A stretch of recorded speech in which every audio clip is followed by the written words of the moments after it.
بسم اللہ الرحمن الرحیم۔ ہمارے تمام سننے والے تمام بہن بھائیوں کو السلام علیکم۔ آج جو ہم لوگ آپ کے سامنے ایک واقعہ لے کے واقعہ پیش کرنا چاہ رہا ہوں، آپ کے گوش گزار کرنا چاہتا ہوں۔ آپ نے یہ بارہا سنا ہوگا، بارہا اس واقعے کے بارے میں جانتے ہیں کہ آپ کو پتہ ہے، لیکن اس کو میں بڑے مزے کے ساتھ آپ کو سناؤں گا، کیونکہ یہ واقعہ جب بھی میں پڑھتا ہوں اس واقعے کو مجھے بہت سا مزہ آتا ہے، بہت مزہ آتا ہے، اور میری روح تازہ ہو جاتی ہے۔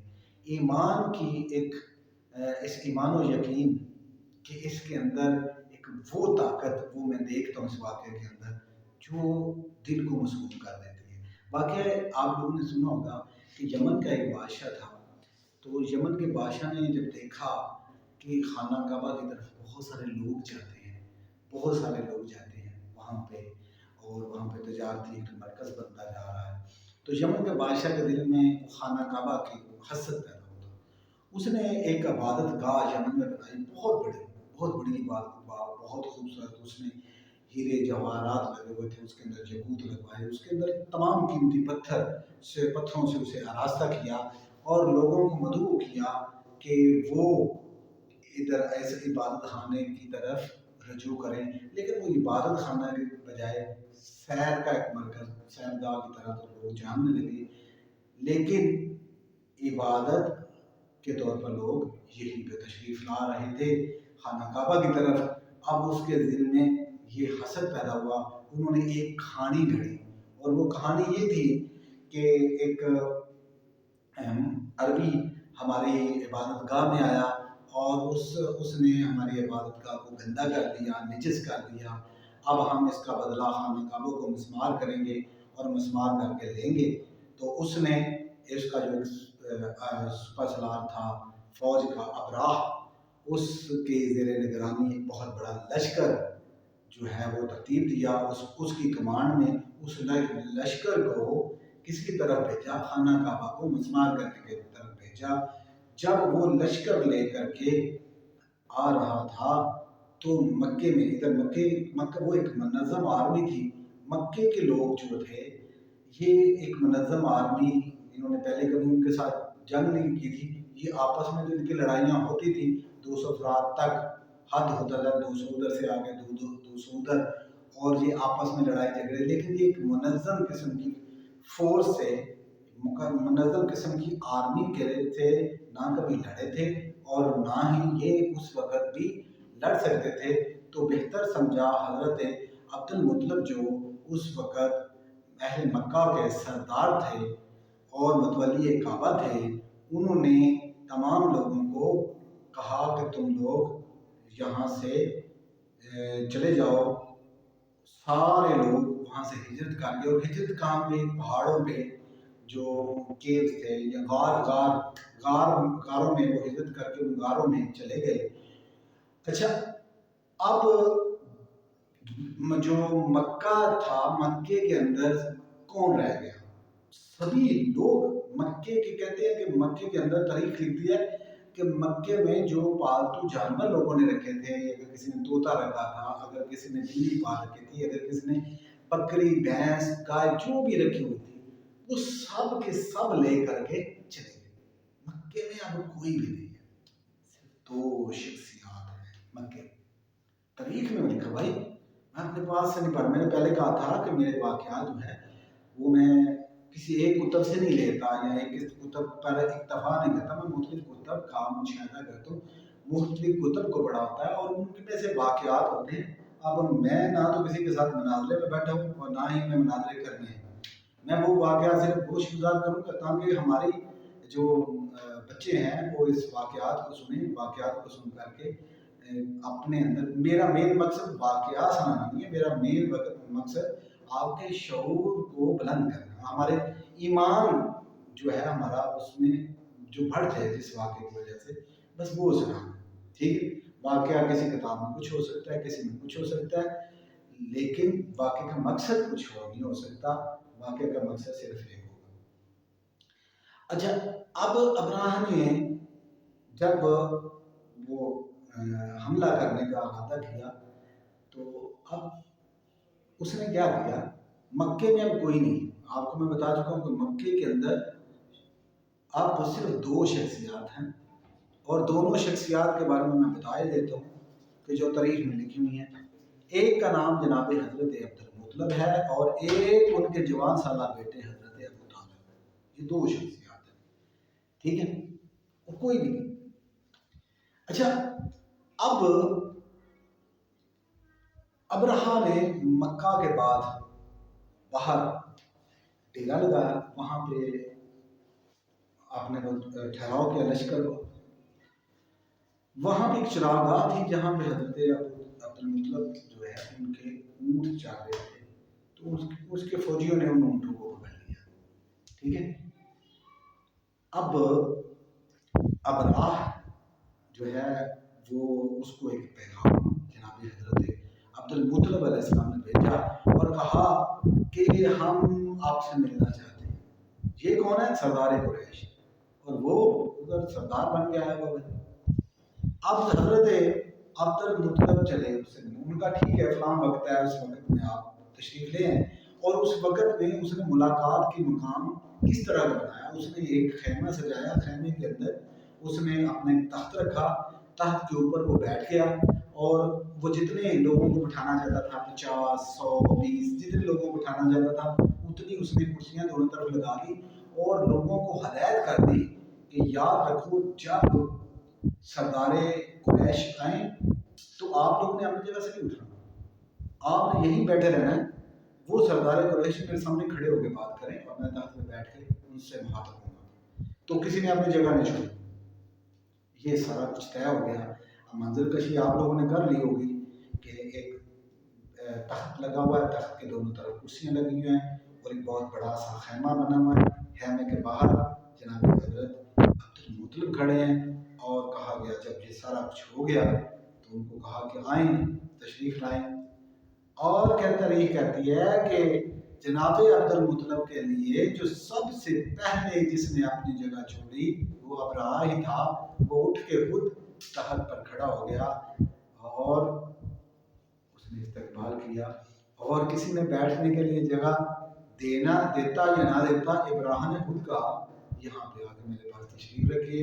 वो सारे शख्स एक दूसरे का मुंह देखने लगे कि ये जो हमें हदायत कर रहा था अब खुद ही जाहो जलालत जनाब अब्दुल मुत्तलब की बर्दाश्त नहीं कर सका और खुद अपने तख्त पर जगह दी।